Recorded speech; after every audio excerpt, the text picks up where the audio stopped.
Welcome to the Dork Forest. Jackie and her pals will never bore us. Shameless confessions about our obsession will make us laugh and smile. So let's explore the Dork Forest and dork out for a while. Hey, you guys, it's me, Jackie Cation. That's right. First ranger among rangers of the Dork Forest. You're listening to the Dork Forest. The websites, of course, are thedorkforest.com. Just regular dorkforest.com goes right to it. There's familypetancestry.com that goes to jackiecation.com because it made me laugh. Allthingscomedy.com has a Dork Forest page, and that is because that is my podcast umbrella network, and they have a lot of other podcasts on their website. If you're looking for other pods to listen to, a lot of stand-up comics have their podcasts on there. Al Madrigal and Bill Burr, of course, being the most famous. The credits, let's do it. Patrick Brady's going to fix this audio. Mike Rickberg composed and sang the intro song to the Dork Forest. He will sing again his words to the Mexican Hat Dance at the end. And Vilmos fixes JackieCation.com. He will be fixing up the merch page and making everything more expensive. So if it's $25 for a t-shirt with shipping, it's $30. Then that is taken into account that postage has gone up. And yeah, I raised the prices. But it all includes shipping. All the merch, I might as well talk about it. If you go to JackieCation.com on the merch page, the store page, you can get Ranger the Dork Forest t-shirts, the Dork Forest t-shirts. I'm phasing out the brown ones. It's just going to be green. So, but I have some left in stock and I'm going to bring them on the road. They're all union made, all the t-shirts. They are made in the United States of America by union workers who have dental and healthcare, very glamorous. And so hence, they run big, just so you know, because they're made by union members and Americans. We proudly, I guess, or with some shame, are slightly larger than other people. You can also get all of my CDs. My CDs are available digitally on Amazon or iTunes. You can just also stream them on Pandora or Spotify, but you can buy hard copies on my website. So there's the first one, Circus People. Hard copy includes a QuickTime video from my 2003 Comedy Central special. It's Never Gonna Be Bread, which was top 10 comedy albums of the year in 2010 when it came out on Amazon.com. And my new one, which came out last year, was top 5 comedy specials of the year on vulture.com, and that is called This Will Make an Excellent Horcrux. This Will Make an Excellent Horcrux is available as a CD, as a DVD, or as a downloadable $10 special on comedyfilmnerds.com, which I also write movie reviews for. You can get just a download of it. The DVD itself has a DVD bonus, and I can sign anything. I can not sign things. There is a new t-shirt, and it is the Spooky Reading Girl t-shirt, a reference from my act. Okay, other than that, the LA Podcast Festival is coming up, you guys. It's where everybody gathers. And if you're coming to it, go to lapodfest.com and buy tickets and come to the podcast festival. It's the weekend of September 19th. If you can't make it, you can live stream all of them for a month. All of the different podcasts are being filmed and then live streamed and then saved for a month. So you can buy them all for $25 if you are not going to be able to make the podcast festival and you would like my podcast and everybody else's podcast in the whole world. Mark Maron's podcast is going to be there. Aisha Tyler's podcast is going to be there. Thrilling Adventure Hour is doing one. Paul Gilmartin, who was just on the show. And you can live stream all of it. It's $25 for all of them. You can save $5 if you use my code, which is DORK, D-O-R-K, oddly enough. And then it's $20 for everybody. My podcast is going to be 4 p.m. on Saturday, September 19th. My guest will be Greg Proops. And then I'm also doing Paul Gilmartin's podcast that night where we will open a vein and talk about any sort of mental illness that I might have because he has a thing called Mental Pod, Paul Gilmartin. That's at 10 p.m. All these times are Pacific. Now, when I do the live shows now, I'd make them premium episodes. That's on Bandcamp. So if you go to probably bandcamp.com/thedorkforest, I don't know, there's a link. And there's special their special premium episodes, I think they cost $2 because sometimes the live ones cost money to put up with the audio guy and the travel and the hotel and whatever. Other than that, there's of course a donation button on both dorkforest.com and JackieCation.com where you can donate to the show. If you are enjoying the show, feel free to donate. This has been a weird year financially, and so if you like the show, you could donate $10 a month. I haven't made that easy because I don't like regular money coming out of anything. So you just have to remember, oh, I like this show. Here's $10. And I'd love $100 from everybody. That's what I would love. If you have $100 a year, I would love that. And if you have more, God knows, I would love that too. But whatever you like, whatever you can afford, and if you can't afford any of it, that's fine. Don't worry about it. I'm glad you like the show. Talk it up. You can also support the show by buying merch, which we talked about, or using the Amazon banner on JackieCation.com, which is when you order from Amazon, and we all do. I'm almost certain we all do. I know it only works with the U.S. version of Amazon, though. But you click through to the U.S. Version of Amazon, you do your order just like normal, and it supports the show a little bit. And it doesn't cost you anything extra on Amazon. I do stand-up comedy, Jackie Cation does, and there is a tour page on JackieCation.com that tells you where I'll be doing it. It's an exciting time. Feel free to come and see me live. But for the love of everybody and their grandmother, let's get into the dorkdom of the day. Thanks for listening, you guys. Let's do this. Hey, it's Jackie Cation. I'm in my living room with Stephen Brophy. We met from Mr. Jim Wooster, friend of the show, Jim Wooster. Oh, you and your bone spurs. Remember that guy? I sure do. Okay, that guy. How can I not? How could you not? You can't forget Jim Wooster. It's No. like a burned into your cerebellum, that guy. Stephen Brophy. With every status update so you're he makes on Facebook. Right, they're sometimes inscrutable.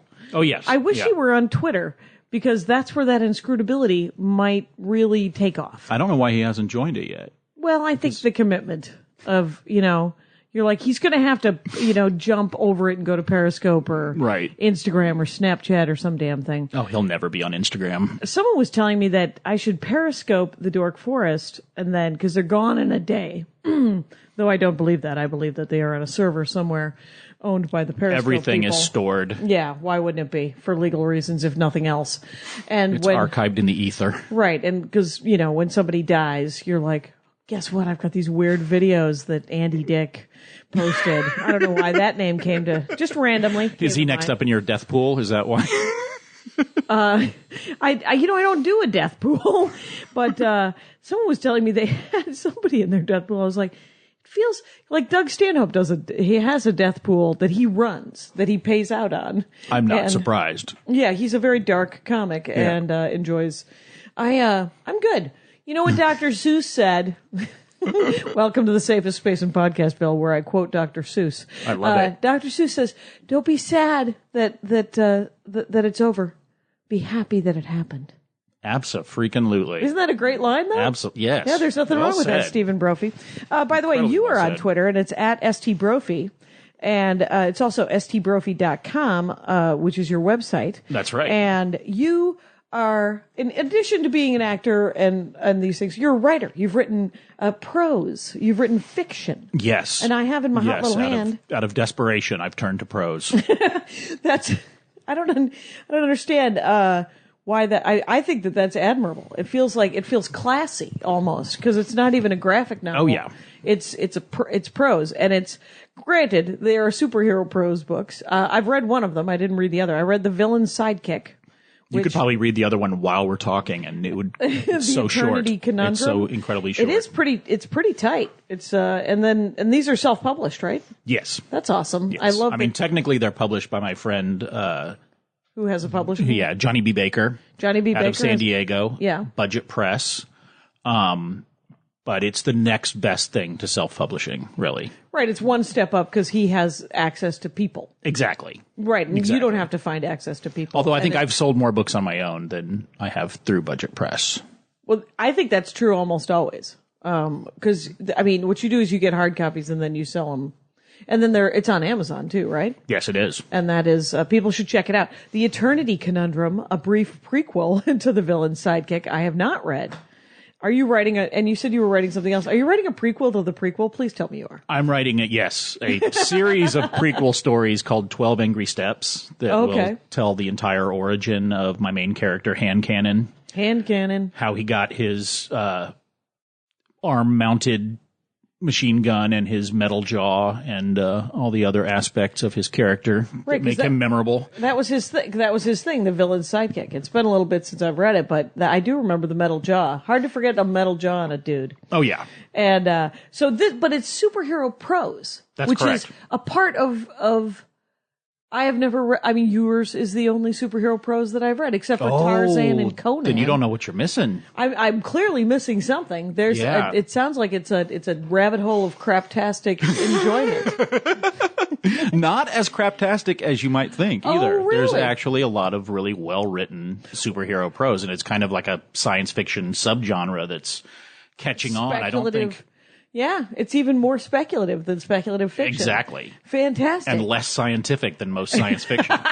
Right, because anything can happen. Because Yeah. it's superhero prose. Yeah, you don't have to adhere to all those weird rules, man. Now, I have read Tarzan and I have read Conan, one of each, many years ago. I've tried to read them again. That hasn't really held up for me. But those were like, they inspired comics later on, but of course they were prose first. Right, but I think that are people taking like Superman or characters like Superman and then going back to prose?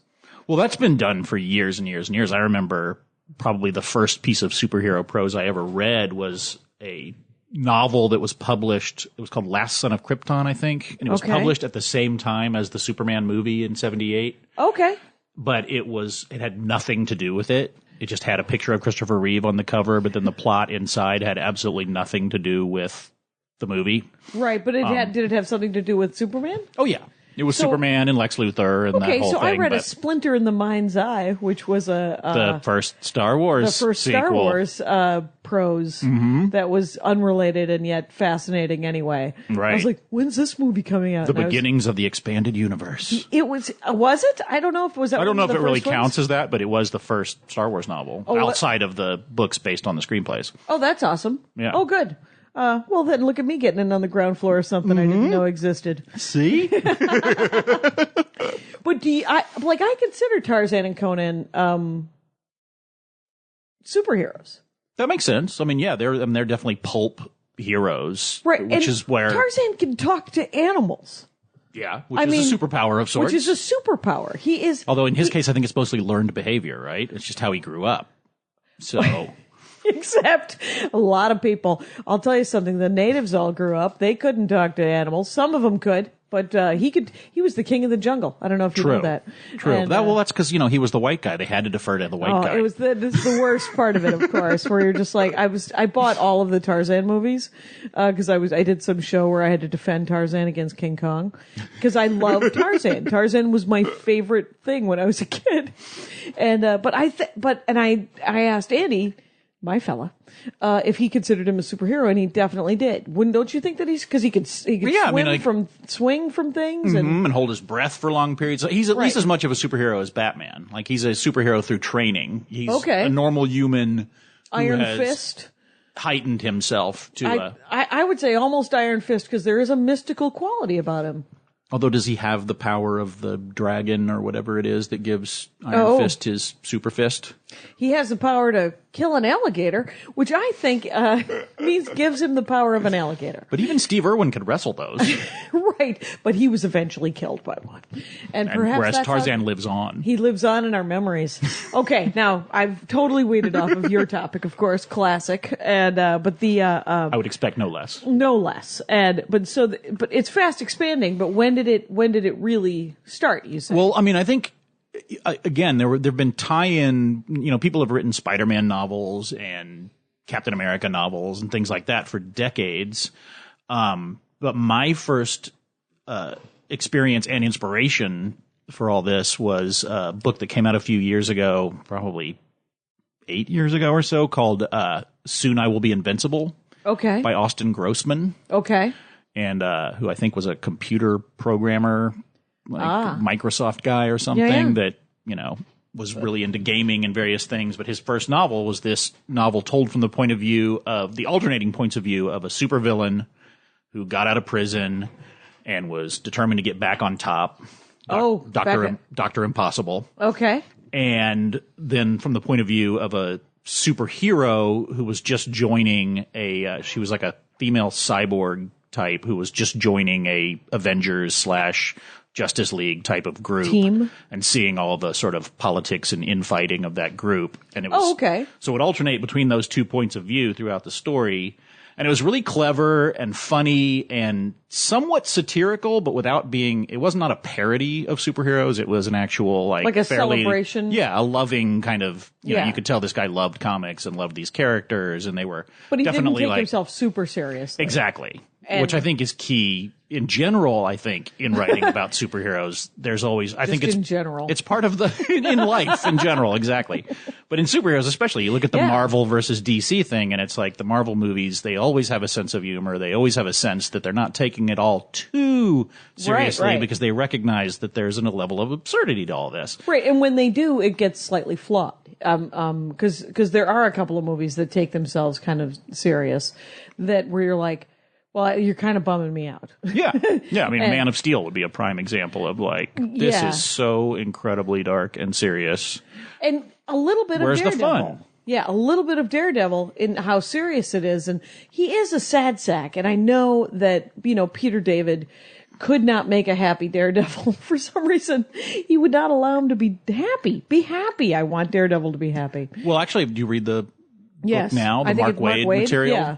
And he's really lightened him up. Yeah, he's taken And- decades of his damaged psyche and like flipped it on its head. And thank you, baby Jesus, because it was needed. It was needed. I wanted him to. But I think that was one of my first introductions to comics in the early 80s was Frank Miller's run on Daredevil. Okay. And I love that Daredevil. I love that Because noirish. didn't he create that noirish? Yes, I mean he took Frank Miller essentially created the Daredevil we know today. exactly. Okay. That has then been run with by people like Ed Brubaker and Brian Michael Bendis, and That's where I got in on Brubaker, and then Peter David, and then and now Mark Waid. But what else is? I know that who's the guy that I just spaced his name who created Daredevil that you were just talking about? Frank Miller. Frank Miller. What he is famous for creating several of that, didn't he? Like what else did Well, he write? he took obviously the Dark Knight Returns, the Batman story. That was him. He was around the same He shortly didn't do after. the Killing Joke, did he?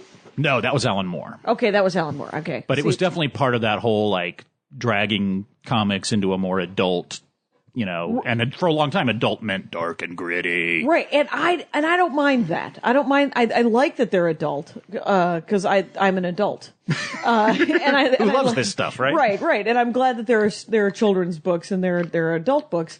But there was like that there was a Nick Fury. The Max line of Marvel was adult.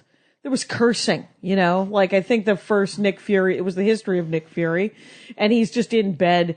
Literally, I think they say, like he goes, "I love fucking," or so. I mean, it was like That was the Garth Ennis. Was that Garth Ennis? Yeah. Okay, Yeah. I love Garth Ennis. Mm-hmm. It's you know who I always think I like, and then I read and I'm like, oh, not as much. Is Jonathan Hickman, where it gets dark, but I don't feel the payoff that I want. I think. Well, I was really into his indie stuff more than I was the stuff he was doing for. I have Marvel. that with like, Bendis. Like Manhattan Projects. Have you read any of that? I did read. Maybe that's where I have the idea that I love Jonathan Hickman. But I got to a point even with that where I felt like it's just high weirdness that's sort of treading water, and I don't know where it's going anymore. Right. And at the beginning, I was like, "Wow, this is amazing! You've got like."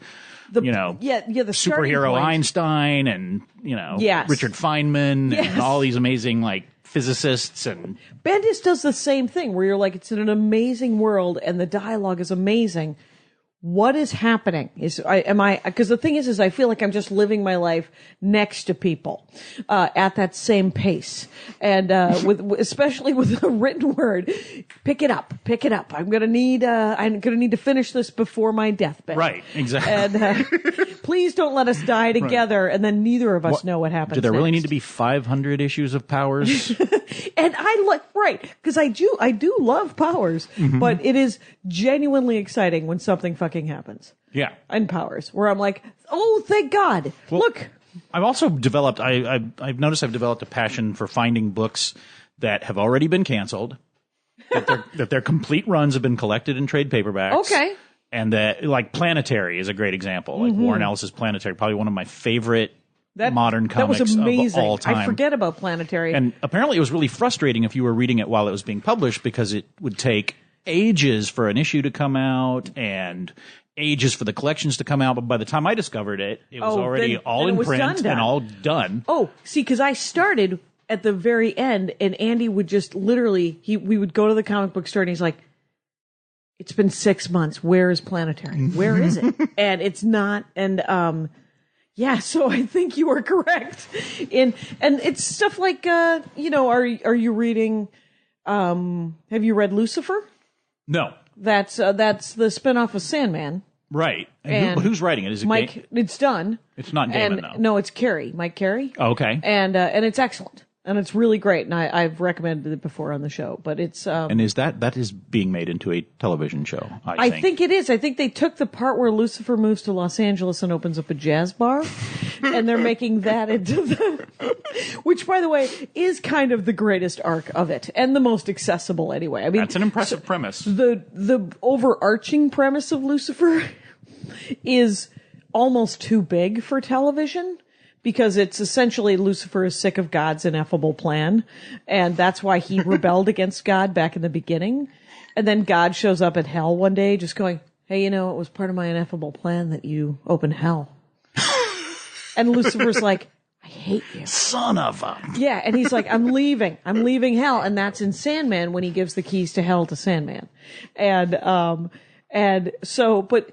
In Lucifer, and this is a bit of a spoiler, except for that I don't remember any of the individual stuff, and all of the individual stuff is incredibly well done, so it's not a spoiler. God keeps showing up, going, you know what you're doing right now? That's part of my plan. No. It's like having a little sister who was like, or an older brother who's like, I meant to do that. Yeah, I meant to do it. Why are you hitting yourself? Why are you hitting yourself? Quit hitting yourself.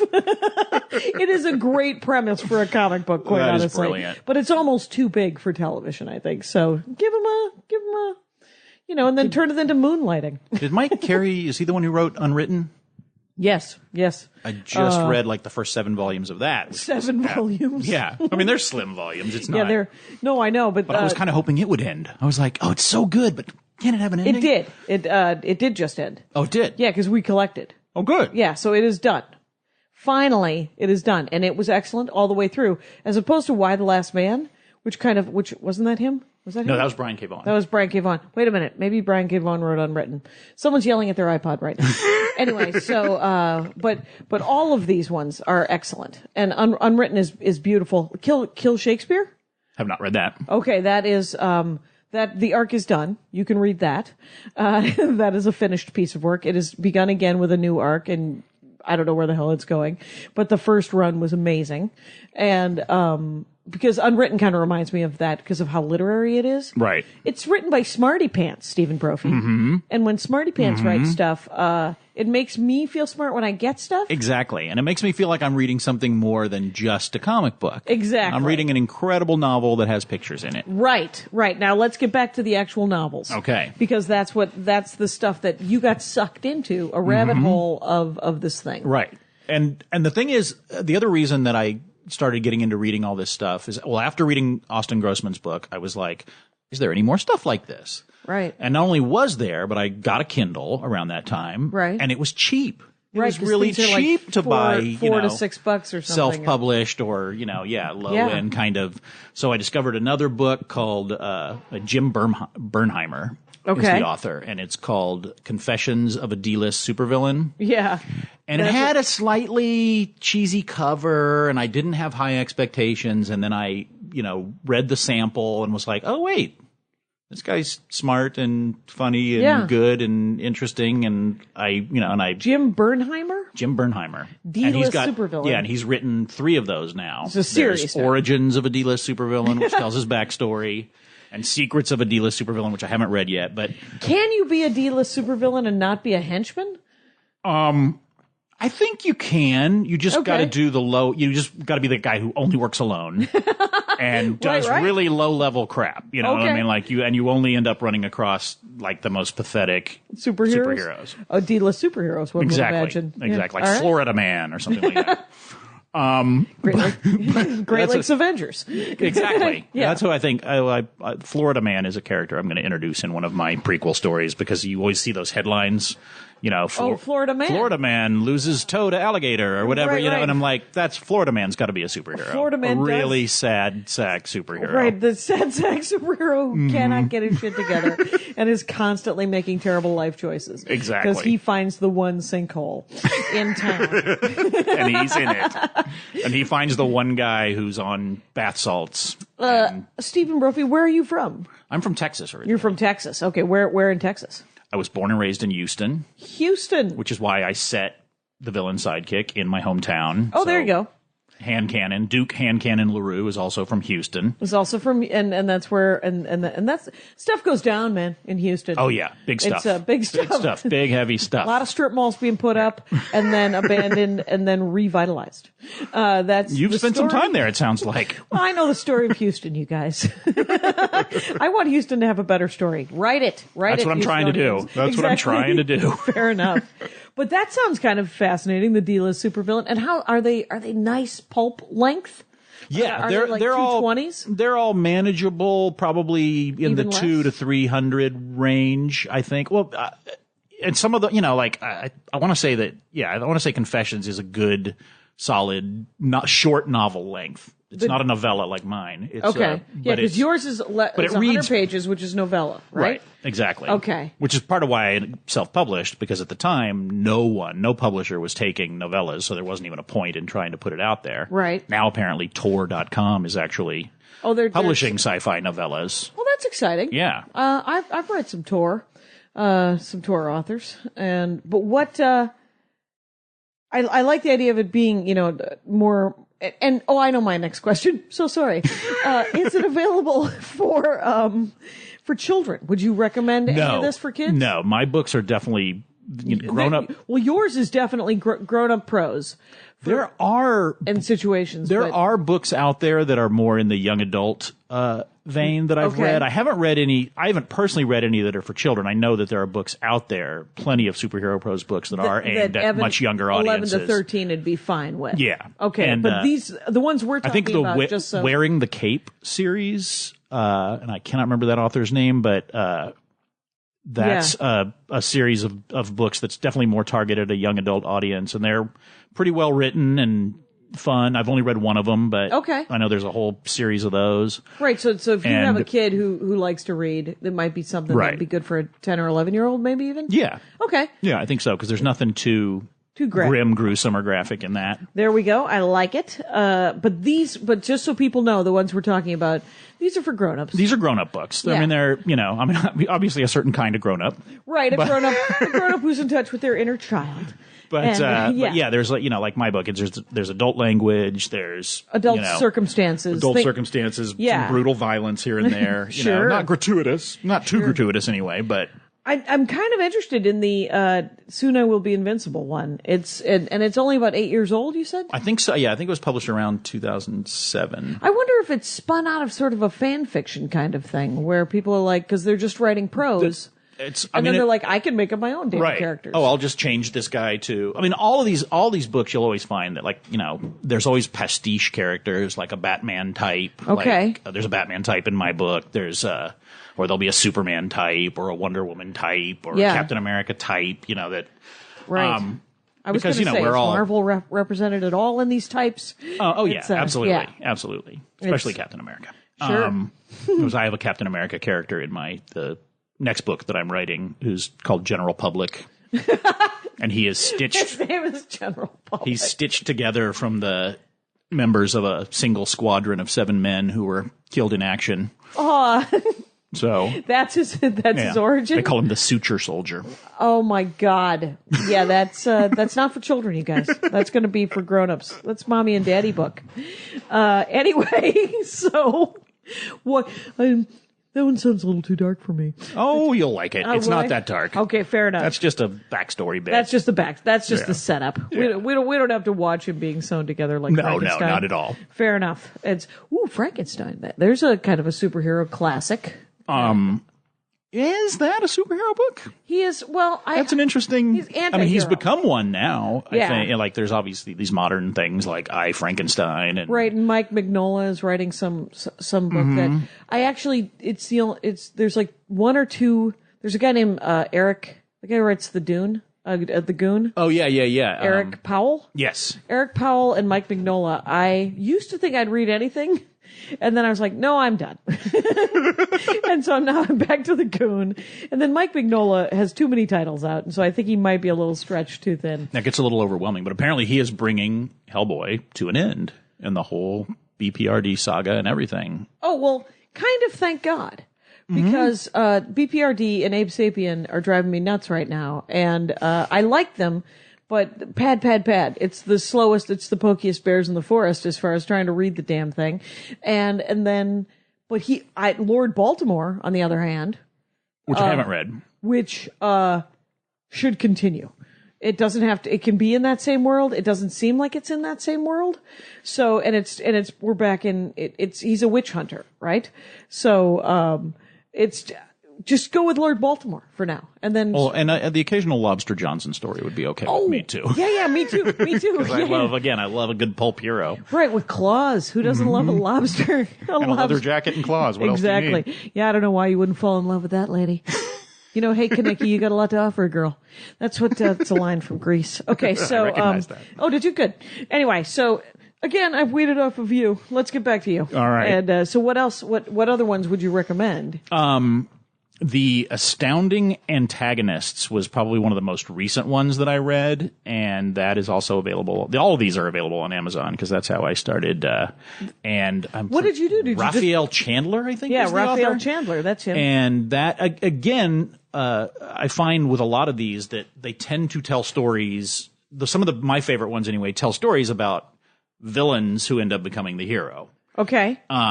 And that's, coincidentally, it's not like that's what I was seeking out, but a lot of the ones that I've found, that tends to be sort of the take that, these writers have. What draws you to the villain, that becomes a hero? I think, for one thing, I love redemption stories. I always have. I always Do you feel like a redemption story? A little bit? I am a little bit. I am a little bit of one, It's like I'm in, like I said earlier, one of my prequel stories is called 12 Angry Steps. I'm a 12-stepper. Right. I'm in recovery. I'm dealing with all kinds of issues in my life. And so I feel like, your addiction, foot sex. And every day that you go by and you don't have sex with your own foot, you think, I win! Or a stranger's foot. One day at a time, my friend. It's crossing a line. Yeah, exactly. And, so I do feel like, and I feel like redemption stories are just, I think there's something that most people in the culture respond to on some level. And the two things, obviously in action-oriented prose, like redemption stories or revenge stories. I feel like revenge stories have been so done to death. Yeah. And that there's something so ultimately kind of empty about the idea of brutal revenge that... Very much so.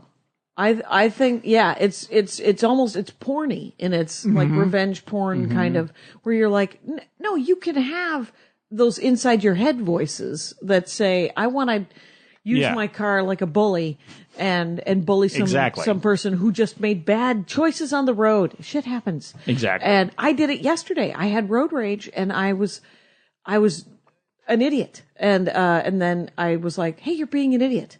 So I stopped being an idiot before anyone was And I think killed. that's where I think redemption comes in. Yeah. I think the idea that you can have enough self-awareness to stop the bad behavior. To stop the revenge. To recognize the bad behavior and actually take an action to change it. That's, in a very small way, that's the idea of like redemption. I think that's where, not giving into those impulses and not being the monster that you don't want to be, and feeling like I'm okay with being the angry monster that like flips off an old lady or, chases some poor bastard. And, I used to do a joke about how I chased an old woman. It was one of the last times I chased anyone. And the joke was, of course, is that when you chase an old person, you catch them. And then I got out of my car. Like we both stopped and I get out of my car and I'm yelling at her. And she, as a sane person, locked her car. And all she said to me was, get some help. And I was like, I'm going to go do that. And I went away. I fucked off and Right. got some help. And I This time my enemy was right. Yes. And so, I mean, and I think to some extent those redemption stories are the next step in sort of the coming of age stories. Right. You know, I mean, everyone loves a coming of age story, you know, like an Earthsea trilogy or The Chosen. I don't know why those two are coming to mind, but then when you're an adult, you've come of age, you should have your act together. Right. But for some reason you're still a bad person. Or you've made massive You've made errors. mistakes and errors along the way that you must redeem yourself. And that journey, I think every adult should be able to relate to that to some extent. Absolutely. That's awesome. And I also think that villainous characters who aren't like the interest in examining a villainous character is that they're just more complicated. You know, I mean, a hero about as complicated you can make a hero is he's brooding. You know, Right. And it's like, I mean, if you look at Batman, it's kind of pathetic to be like pushing 40 and you're still whining and moaning about your parents' death. I mean, it's a tragedy. Yes. But most people, rational people, that woman in the car, get some help. Get some help. Bruce, get some help. Right. You have a disposable income. And he uses all of his money to make weapons and toys instead of. And to terrorize and bully his town. And terrorize and bully the bad guys who are in his town. And he's also a philanthropist. Nobody's saying Bruce Wayne is not a philanthropist. But he could take the millions that he also spends to create toys and fun. And even help even more. Yeah. You know? He could adopt more than one kid at a time, is what I'm saying. and maybe not train them to fight in the street in the middle of the night. As a 14-year-old. That'd be great. That'd be perfect, Bruce. Let's talk to you. Anyway, yeah, that was and I've had this conversation on the show. What do you think of this theory? I think it was with I don't know who it was with, was possibly Joseph Scrimshaw, where we decided that in the original Batman TV series, his Batman's superpower was that he was the only adult in that town. It was like someone would do something absurd or ridiculous or mean, and he would say to Robin, "That isn't okay. Let's go talk to them." And and that's what I loved about that show. He was like Mike Brady in a bat suit. Exactly. Very much so.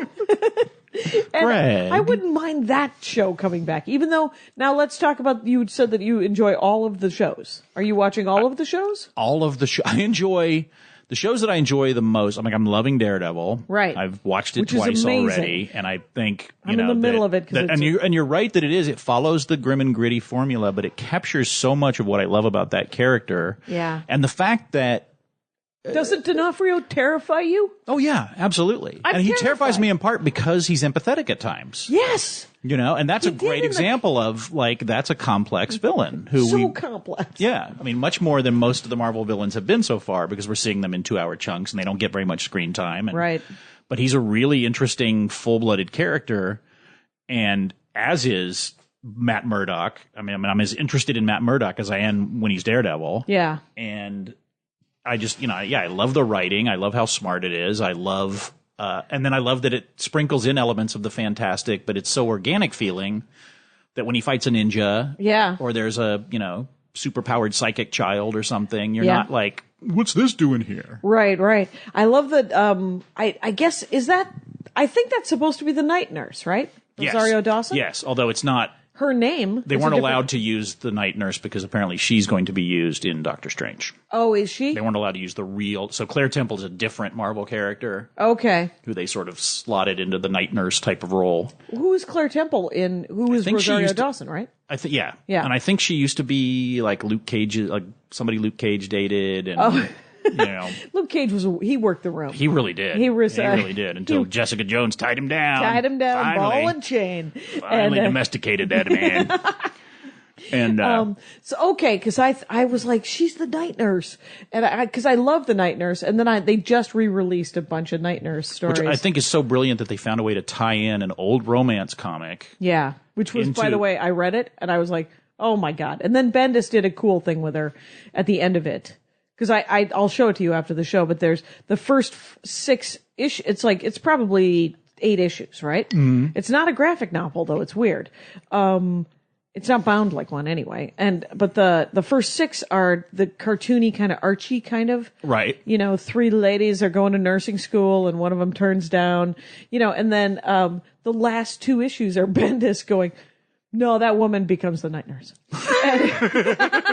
Which is very sweeping of Bendis. And sometimes that irritates me and sometimes it doesn't. And in this case, I do not mind. No, I think it's great. I think it's Yeah. great when they can take back in the day in the 60s or early 70s, whenever those characters were created, Marvel just put out books. And it's like, oh, let's put out a book that's like targeted to girls. Yep. Here's a romance comic about nurses. And then to find a way later to say, no, that's part of our big old universe. Yeah. I think it's kind of neat. That's amazing. And I also wanted to say, I think when I'm watching something like Daredevil, I get a real kick out of then thinking this takes place in the same universe where we saw Howard the Duck at the end of Guardians of the Galaxy. And I just freaking love that. Yeah. Because it feels like the way Marvel does their comics. It's like, this can be Right. grim and gritty and street level and crime oriented, but Avengers Tower is still right over there. And the Guardians of the Galaxy are still up there somewhere in the stars. And Howard the Duck is still talking to Spider-Man somewhere in town going, you know what? I'm just trying to make a buck. And, cause are you reading the new Howard the Duck? It's awesome. I've heard. Yeah. No, I haven't read it, but I've heard. It's actually excellent. So, and it's, yeah, I'm reading too many comic books right now.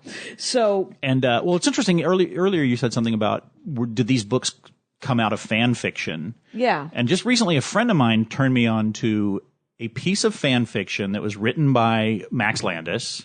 Who is? John Landis' son. He's a Oh. screenwriter. Yeah, I believe yeah. he wrote Chronicle, that Okay. movie that came out a few years ago, that found footage superhero movie. And John Landis is a famous director. Blues Brothers, and American guy. Werewolf in London and all that stuff. But he had written, I don't know, this must have been early in his writing career, he wrote a piece of fan fiction called Shocker Legit.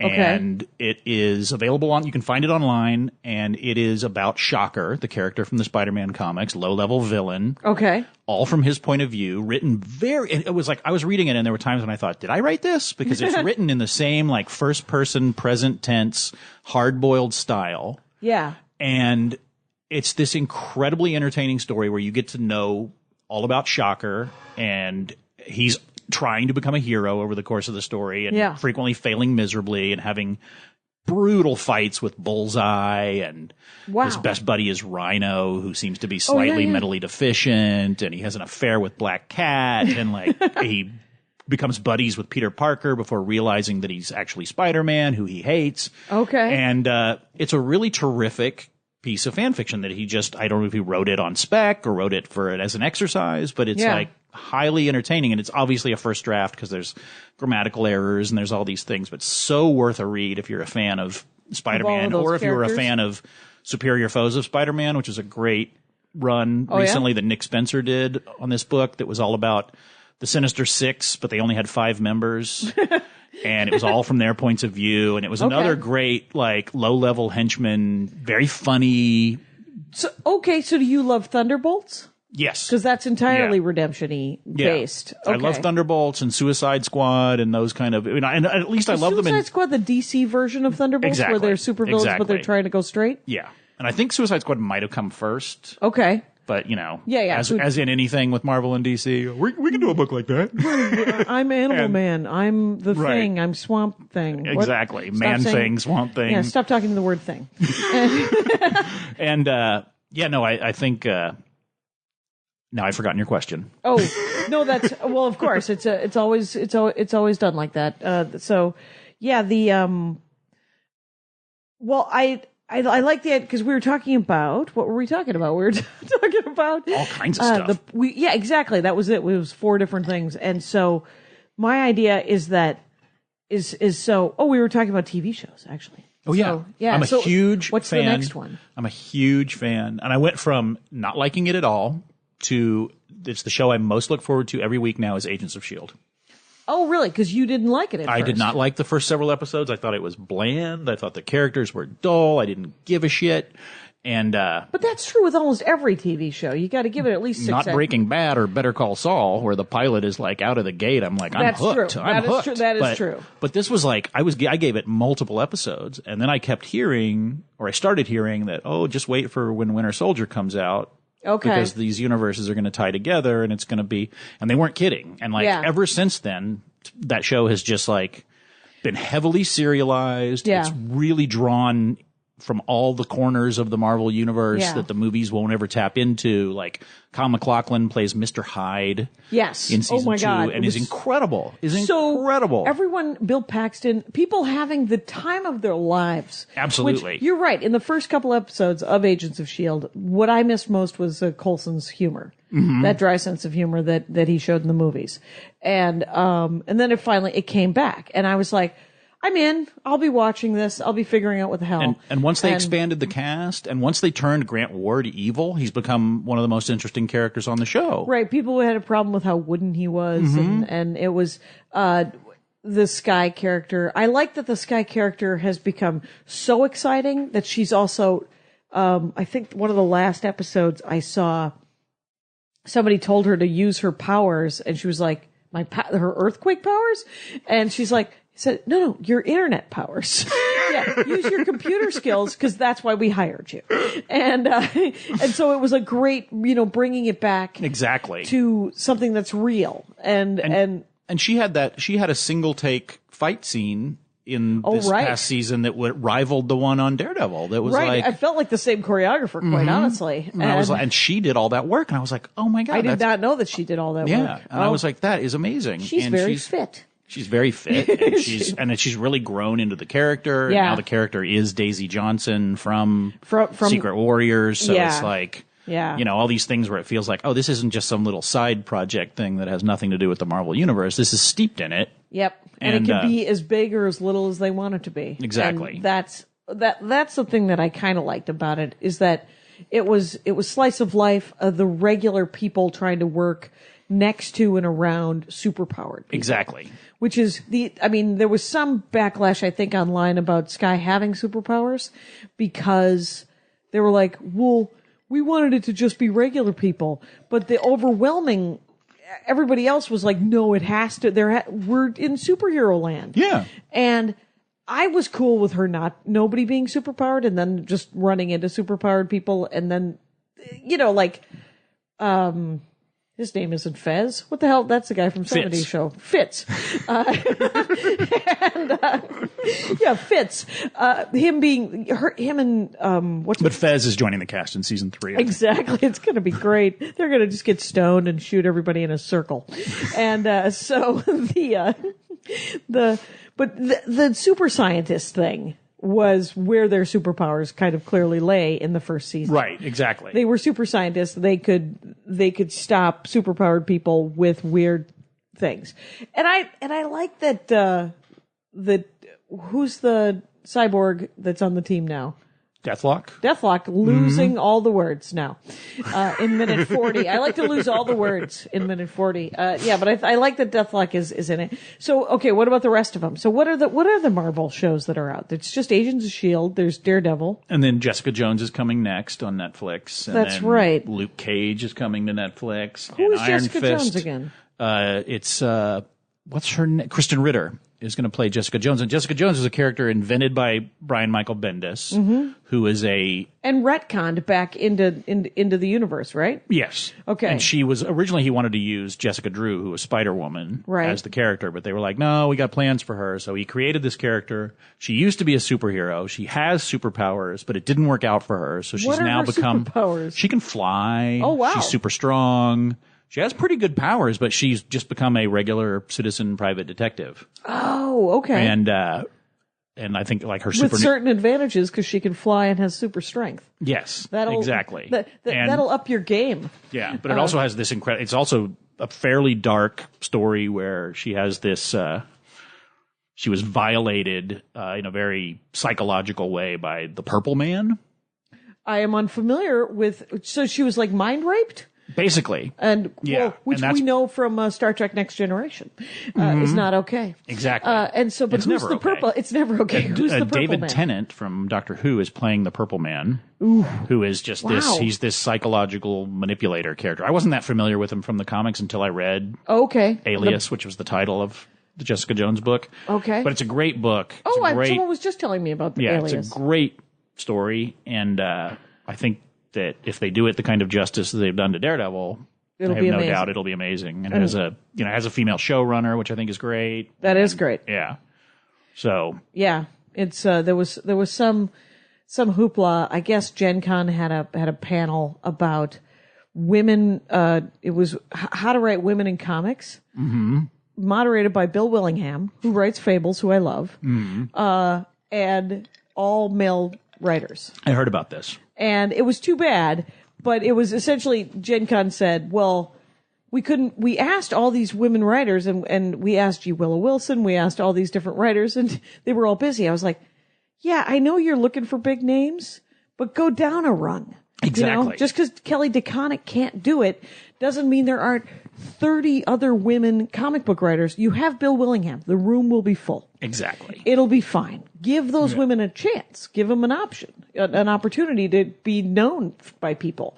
There's artists, there's writers. Yeah, because that's just crazy. I mean, that's like, it really, if you can't get any women to be on the panel, maybe change the panel. Maybe do something else. Do a different topic. Talk about something else. Yeah, because Bill Willingham. Because that just looks, I mean, in 2015, I mean, that is beyond absurd. It looks bad. And Gen Con, actually, they're good guys who are, you know, it's like a couple of years ago, the guy who booked the comedy for South by Southwest, there was a comedy tent, and he booked TIG Notaro and 31 men, white men.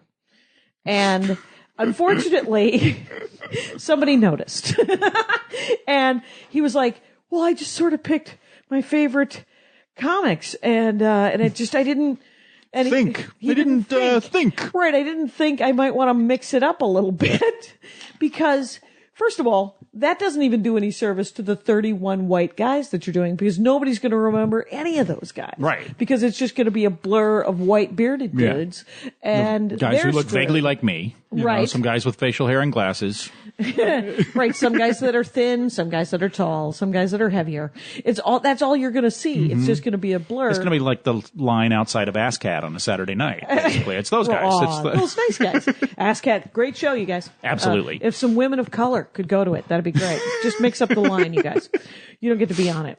Anyway, so I did AssCat one time 4 years ago, but it was fun. Oh, it's a great show. And I passed for white, so it's all good. And I am both Irish and Armenian, which I think are both non-white. So you represented. Yeah, you represented. Yeah, I remember there was some. I'm Irish. I don't think Irish is non-white. Look at me. I think right. You were almost translucent, Stephen. Yes, Brophy. look at me. And but I think I read something once where the Irish considered themselves the African Americans of Europe. 100 years ago, maybe 200 years ago. 200 years ago, that might have been true. Right, I get what the analogy means. Yes, it doesn't work anymore. Yeah, now no longer holds water. And somebody was also saying that Jews don't consider themselves white, and I'm like, yes, but you could pass for white, so you have certain advantages. And I don't know why we've led to this. Because you know why? Because comics address the big issues. Exactly. Because they can. Comic books can totally talk about anything, and so can podcasts. It's all in the book, people. No, it's not. It isn't. Who's Joshua Guess? Joshua Guess wrote a book called Next, which is a really terrific novel about a bunch of post-humans, essentially superpowered people, and a government-run superpowered prison, and a huge war where the government doesn't trust any of the superpowered people, but obviously there's a contingent of them that are good and willing to like rise up and be heroes and help. Right. And to stave off the onslaught of the bad folk that are coming. All right. So, and that one's a good one? That's a great one. Casey Glanders? Casey Glanders has a series of books that he just churns them out so fast it blows my mind. It's like I writes. Yeah, and I read a whole bunch of them, and then after a while I couldn't keep up, so I haven't read one in a while. But they're very well written.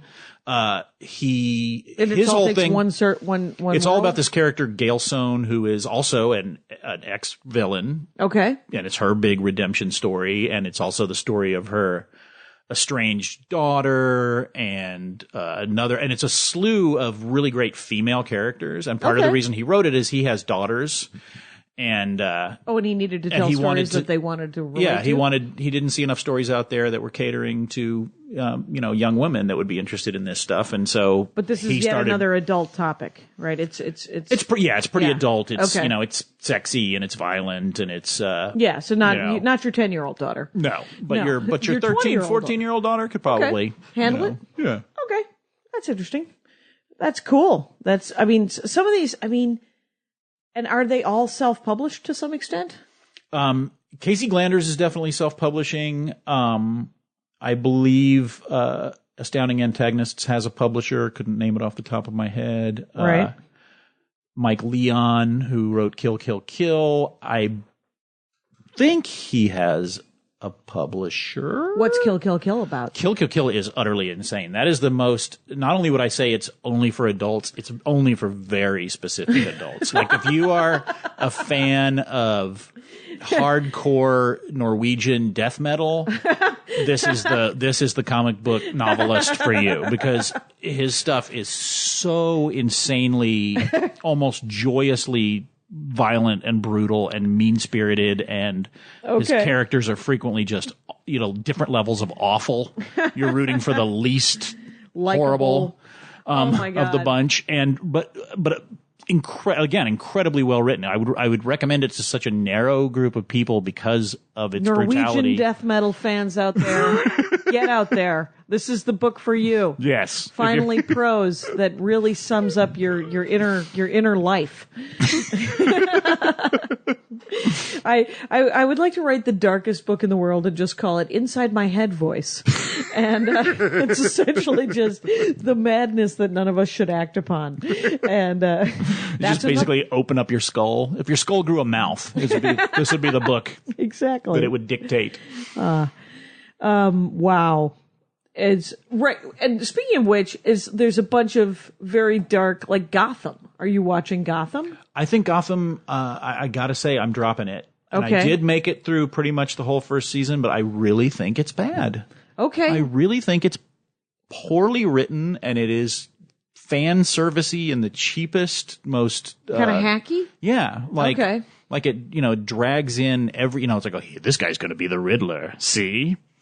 Oh, this right. character is going to be the Joker. Oh, and the kids are all like one's Poison Ivy and one's yeah, and the worst characterization of Poison Ivy, and they even made her name Ivy, right? Not Pamela Isley or whatever it is in the comics, but she's Ivy Pepper or whatever, and it's like, and it's just everything about it is so sort of on the nose, winky, like, and and occasionally it has a moment, but like there's a really potentially great story to tell there, and I thought if they had taken that first season and made it the story of Thomas and Martha Wayne, and then had them murdered at the end of the first season. Oh, that would have actually resonated instead of a lot. opening with it. Yeah, and it opened with it. It was so cliche that she's wearing a pearl necklace that doesn't get broken, but we still see the pearls clatter to the pavement of the alley. Poodles. I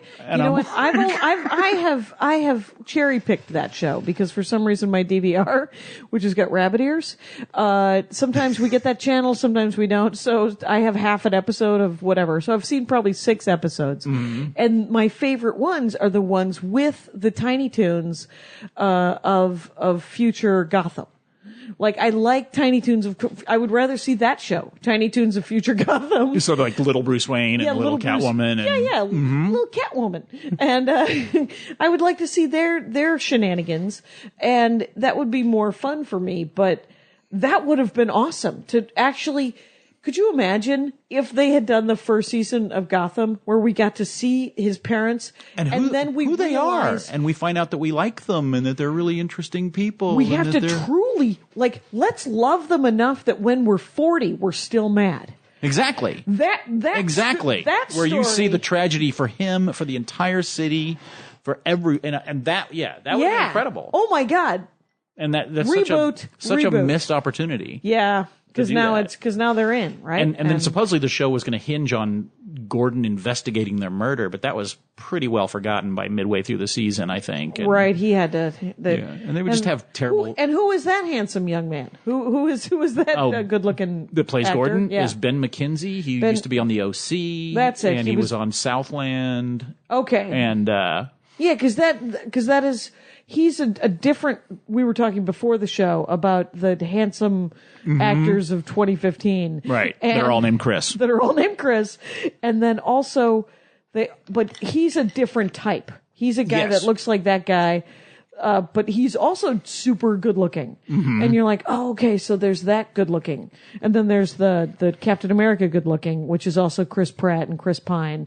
And those guys all have that good lookingness. And they all have the same people who are making them work out. Like they have the same trainers, the same personal trainers. So they have the same body type. Oh yeah. And even Paul Rudd has it now. I don't know if you saw Ant-Man, but I did see he's Ant-Man. got a six-pack. He's got a six-pack and he's ripped and like crazy. And you're like, okay. And you want me to be able to tell the difference between these humans? I cannot tell the difference between these humans. I can tell Paul Rudd from all of them because he still looks like he hair. has for 25 years. He's John Cusack. Aged. He's barely aged. Yeah. Even John Cusack has aged worse than Paul Rudd. Right, but Paul Rudd is almost my age, and he looks like his 19-year-old self. And I'm like... Right, but I think that John Cusack is like 10 years... Are they the same age? John Cusack is my same age, I think. He's like 48. So him and Paul Rudd are the same age? Close, do you think? yeah. Okay, so Paul Rudd might be 4 or 5 years younger. Yeah. Okay, so... yeah, because he looks much younger than John Cusack. And it's interesting that he's Ant-Man. But Michael Douglas, let's talk briefly about Ant-Man, which I thoroughly enjoyed. Oh, yeah, it was great. It had the heart, it had a lot of heart to it that I thought the Avengers 2 went darker and didn't have that heart. Yeah, the Avengers 2, there were so many things I did like about it, but overall, it was definitely left with an somewhat empty feeling afterwards. I was like, oh, it's a giant blockbuster. I might as well have been watching any number of giant blockbusters. It didn't have that same joyous feeling I had watching the first Avengers. Yeah. Or Mad Max. The best movie of the summer. The best movie of the summer. And who would have thought? If you have not seen Fury Road, Rangers, get out there. Absolutely. Because in the world of, talk about redemption. I was just going to say that. Totally a redemption story, and totally a story that successfully, I guess to the chagrin of some men, totally successfully shifts the focus of who the real protagonist of the story is to a woman. Right. And the group of women that she's protecting, and makes probably one of the most feminist action blockbusters you're going to see. It was Rockstar. It was, and that guy with the guitar, that's every 14-year-old man-child in the world. There's no reason not to love that movie. The Doof Warrior. The Doof Warrior. And, if the men's movement was mad about the rest of the movie, that should have placated him. Because that guy was made, it was and I had never seen Road Warrior. Oh, really? Yeah, I had seen Thunderdome. That's the only one I had seen previously, but we just rented it from Netflix. We got a DVD. We got a hard copy of a DVD. What's that now? Well, it came in the mail. Interesting. Right, because it was not available streaming, which we all, of course, have.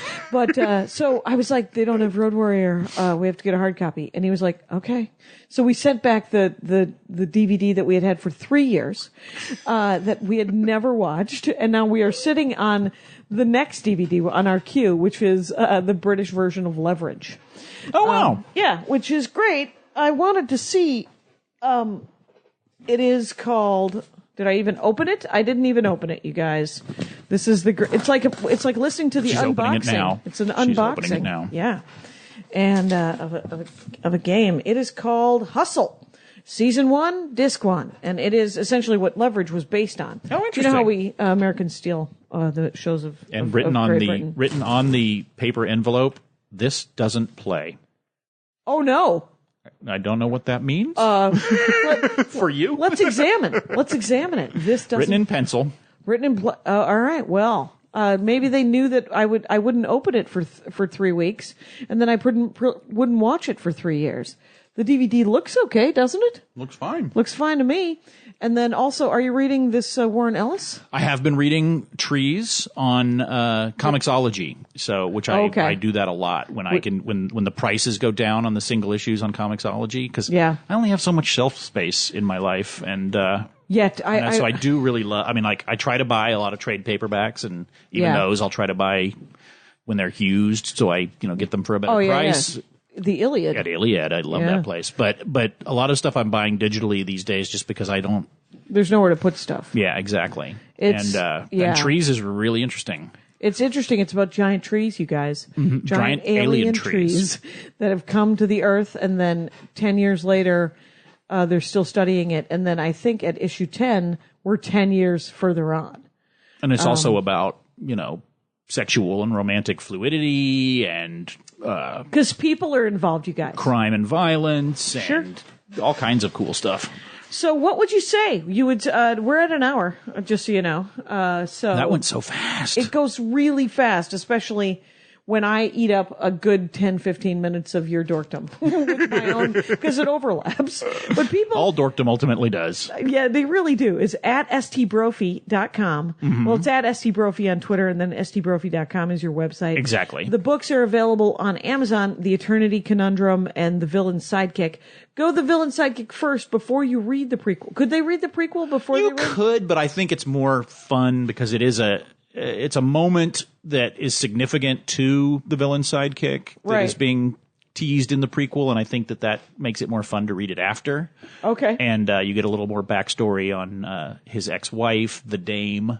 The Dame. And the Eternity Conundrum is, of course, like my version of, the Infinity War and all those other, like, mega named crossover kind of Flashpoint and all that kind of stuff. So I just thought, and it also sounds like the title of a Robert Ludlum novel from 1975 or something. The Eternity Conundrum. It does at that. So it's like a massive apocalyptic event, and he's playing his tiny role in it, and gets some unexpected news that changes his feelings about letting the apocalypse happen. Oh, there you go. Yeah. That'll happen. It's it's the little things that make us stop the apocalypse, you guys. Exactly. That is the message of Stephen Brophy, you guys. It's the little things that make stop the apocalypse. All right. Well, I love this episode. I hope you guys did too. Find Stephen Brophy's work and be nice to each other out there. Thanks for having me. It was a blast. You are welcome. Be good out there, or have fun. Take care. Bye. My hat, my hat, my hat. They're dancing around my hat, my hat, my hat, my hat. Well, what do you think of that? If it looks like a Mexican hat dance and it sounds like a Mexican hat dance, it's most likely a Mexican hat dance. So take off your hat and let's dance. Yay! Oh my God. Why don't we just call that as the end of the show?